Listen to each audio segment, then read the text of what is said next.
ধান বাঁধা জমির কাছে আগুন জ্বলছে দাউ দাউ করে, কি হবে দেখা যাক।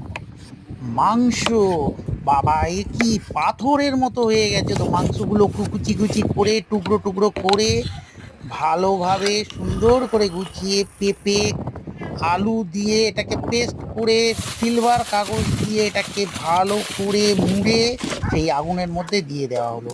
যতক্ষণ আগুনের মধ্যে এগুলো সিদ্ধ, ওরে বাবা ধারালো অস্ত্র! এটা দিয়ে কি করবে? দেখা যাক। এটাকে আরো ধার করছে।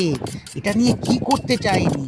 ও, এখানে যে ঘাসগুলো আছে সেগুলোকে কেটে দিচ্ছে অনায়াসে। ওয়াও! যতক্ষণ এদিকে মাংসগুলো সিদ্ধ হচ্ছে ততক্ষণ একটু কাজ করা যাক। কাজের পরে আরো খিদে বাড়বে, তারপরে গিয়ে খাওয়া হবে। ব্যাস, এবারে খুলে দেখা যাক। সিলভারটাকে ভালো করে খুললাম, খুলে দেখি সিদ্ধ হয়ে গেছে, দারুণ! আর কুকুরগুলোকে দিল কাঁচা, নিজে খাচ্ছে রান্না। না